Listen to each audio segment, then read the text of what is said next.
আমরা তো Valentine's day জানি, ফ্রেন্ডশিপ ডে জানি, এবং অনেক ডে জানি, but from the year 2005 is a special day.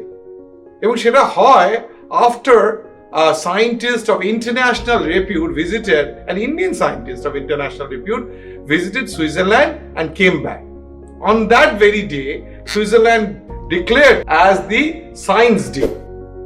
ভদ্রলোকের জন্ম তামিলনাড়ুতে রামেশ্বরম জেলার ধানুষকুড়ি গ্রামে। খুব একটা দরিদ্র ফ্যামিলিতে জন্ম। বাবা কি করতে জানেন? নৌকা চালাতেন, সংসার চালাতেন নৌকা চালিয়ে।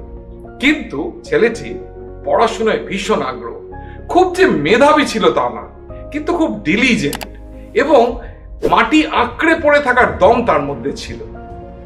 সকালবেলা স্কুল যাওয়ার আগে নিউজ পেপার বিক্রি করতেন। সত্যি বিশ্বাস করবেন না, নিউজ পেপার বিক্রি করতেন। ওই যে ডিলিজেন্স ছিল না, সেই ডিলিজেন্সের সাথে সাথে স্বপ্নও ছিল। আমি সবসময় বলি না যে স্বপ্ন দেখতে হবে তাহলেই থাকবে স্বপ্ন পূরণের সম্ভাবনা। তার স্বপ্ন ছিল যে উনি একজন এয়ারফোর্স পাইলট হবেন।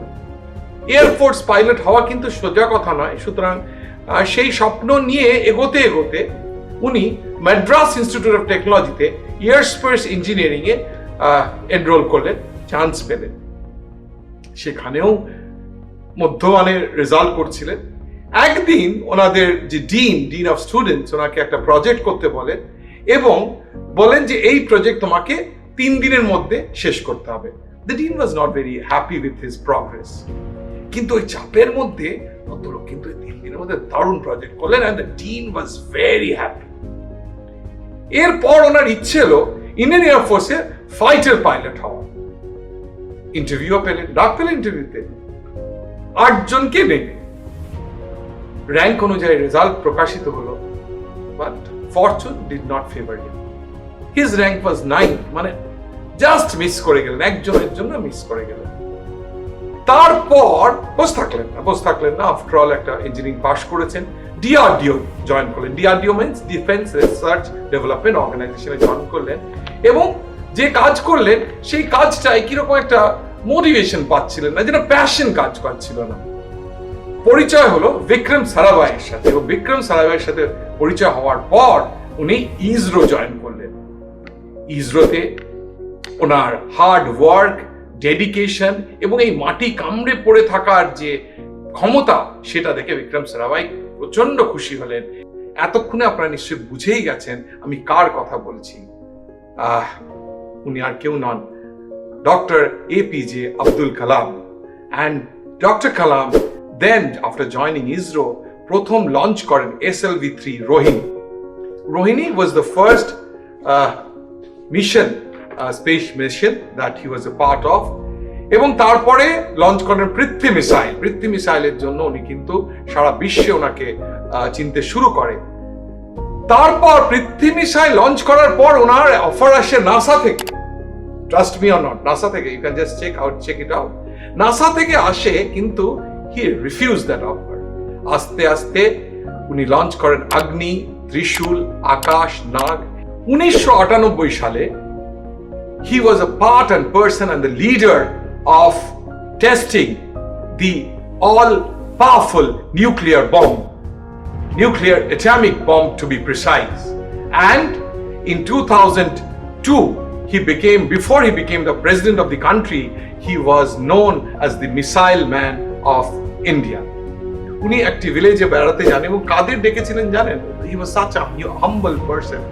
একটা রোড সাইড কবলার আর একটা হোটেলের লোক, যাকে উনি আগে যখন ওখানে এসেছিলেন তাদের মিট করেন। such was the person.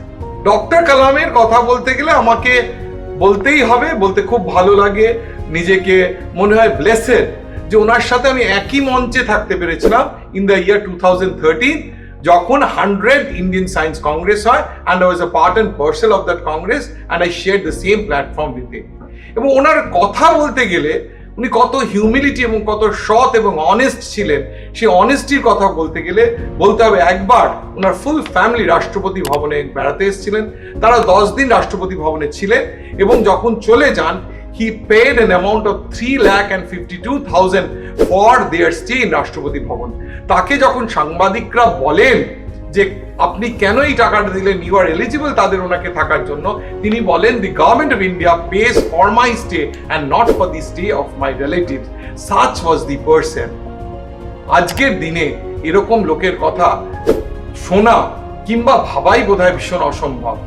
আমরা হয়তো বইয়ে পড়ব, তার কাজ দেখব, তার কাহিনী পড়ব আগামী শতক ধরে এবং মনে রাখবো তার মোটিভেশনাল স্টেটমেন্টসের জন্য, তার কাজের জন্য, এবং যেসব স্টোরিজ উনি বলে গেছেন যেখান থেকে আমরা পেতে পারি ইন্সপিরেশন, প্রেরণা কিংবা অনুপ্রেরণামূলক কথা। উনি সবসময় বলতেন, ছাত্রছাত্রীদের উনি এমন এমন কথা বলতেন যে কথাগুলো তাদের অন্তরের অন্তঃস্থলে ঢুকে যেত। তাই আমরা যখন ডক্টর কালামের কথা বলবো, তাকে মনে রাখবো এক সৎ চরিত্রবান, এক scientist, the nuclear man of India, যার সঙ্গে শুধু সমগ্র ভারতবাসী নয়, সারা বিশ্ব গর্বের সাথে মনে করবে তার কথা।